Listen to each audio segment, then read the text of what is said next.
6 أشياء تحصل لنا في شهر رمضان، بس بشرط يكون صيامنا وقيامنا إيمانا واحتسابا.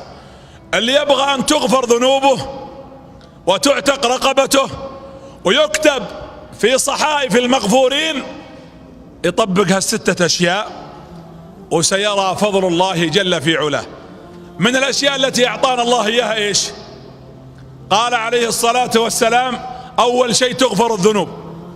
طيب كيف تغفر ذنوبي في رمضان؟ يقول النبي صلى الله عليه وسلم 3 أحاديث كلها في الصحيحين. قال من صام رمضان إيش؟ كلنا نحفظ الحديث.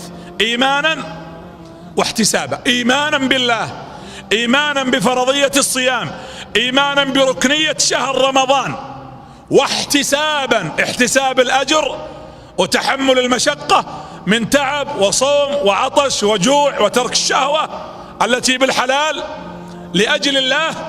من صامه إيمان واحتساب النتيجة إيش؟ كملوا وش الحديث؟ غفر له إيش؟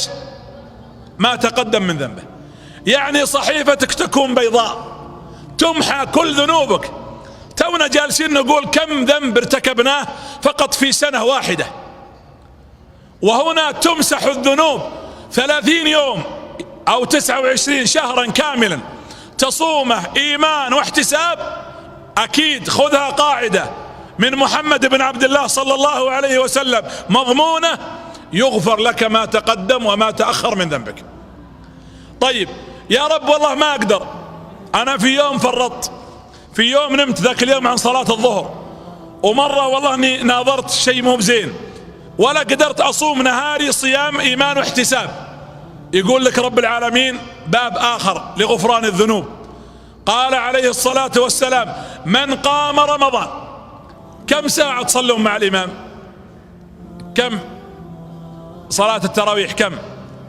أطول إمام في الرياض يصلي 1.5 ساعة، وبعض المساجد يخلص في نصف ساعة، وأقل وأكثر. لاحظ يقول لك الرسول: من قام رمضان إيمانا واحتسابا، وش النتيجة؟ غفر له ما تقدم من ذنبه. صلاة ساعة كل ليلة تكتب من القائمين. من صلى مع الإمام حتى ينصرف كتب له إيش؟ قيام ليلة. واللي يصلي رمضان كله تعتق رقبته من النار. طيب يا رب أنا ما أقدر، اليوم مشغول، وأمس في المستشفى، وقبل البارح عندي ناس في البيت، وانشغلت، والمرأة تقول كنت متعبة، اشتغلت في المطبخ فترة طويلة. نقول وقفوا، خفف الله الأمر حتى تغفر لك الذنوب.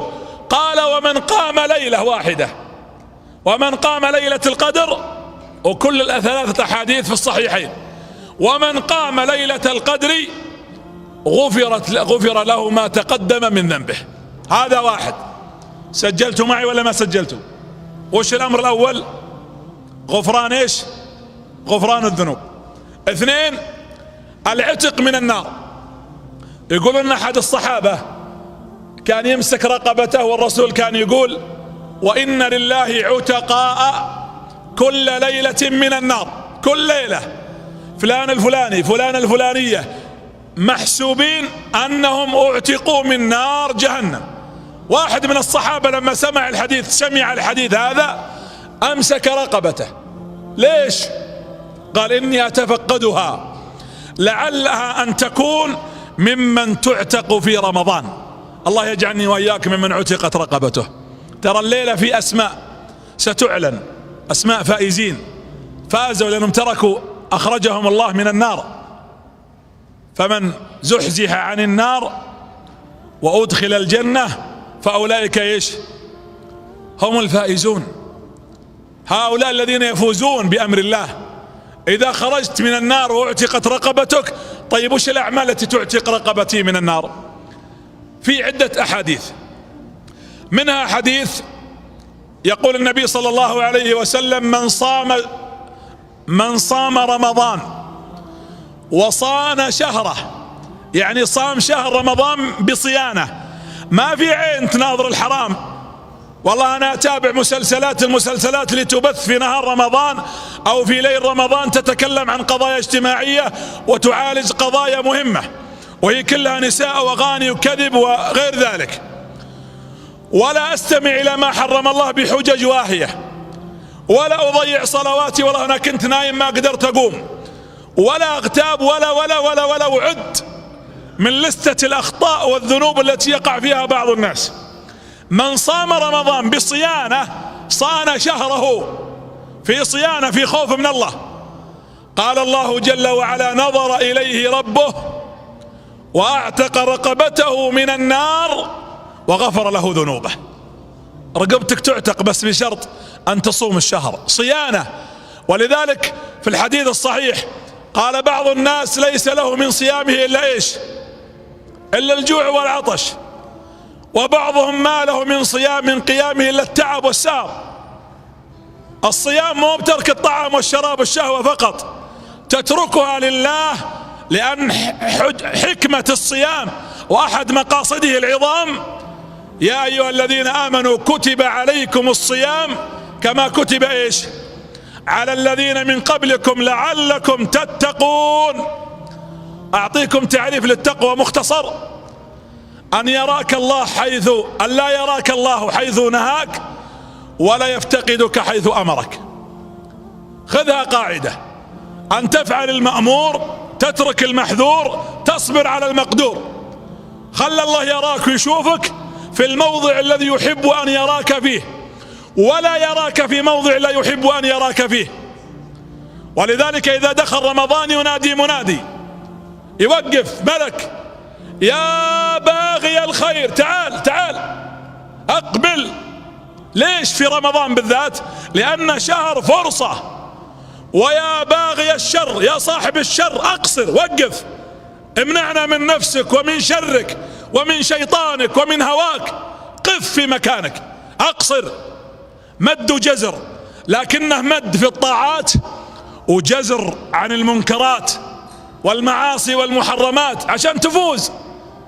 الدعوة ما هي بسهلة. أنت لو أمامك الآن عمل ستؤديه وفيه من يراقبك، مديرا مسؤولا كان ولله المثل الأعلى، لحاولت أن تتقن ذلك العمل أيما إتقان. يا جماعة الله غني عنا وعنكم.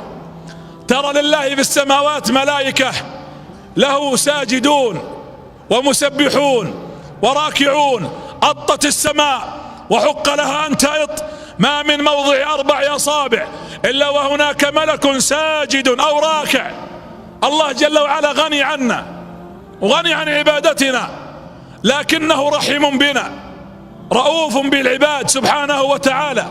ولذلك أرسل محمد لهذه المهمة عليه الصلاة والسلام: لقد جاءكم رسول من أنفسكم عزيز عليه ما عنتم حريص عليكم بالمؤمنين إيش؟ رؤوف رحيم. ثم اسمعوا: العتق من النار، عتق رقبتك. في الحديث حديث سلمان قال: ومن فطر فيه صائما. يا جماعة ما تقدر تاخذ هذه القارورة موية الصحة هذه وتمر وتعطيه إنسان لوجه الله. هذا التفطير، هذا العمل اللي تراه أنت قليل سيعتق رقبتك من النار. ومن فطر فيه صائما غفرت ذنوبه واعتقت رقبته من النار، ولا ينقص من أجرك شيء. هذه نعمة. فعتق الرقبة اجتهد، حنا كل ليلة يا رب ونؤمن خلف الأئمة: اعتق رقابنا ورقاب آبائنا ووالدينا وأحبابنا من النار. ابذل ما يعتق رقبتك عتقها أفعالها بيدك. لمن شاء منكم أن يتقدم أو يتأخر، فتقدم مع المتقدمين ولا تتأخر مع المتأخرين الذين كره الله انبعاثهم فثبطهم وقيل اقعدوا اجلسوا اقعدوا مع الخالفين. قم وتحرك وانشر لنفسك خيرا.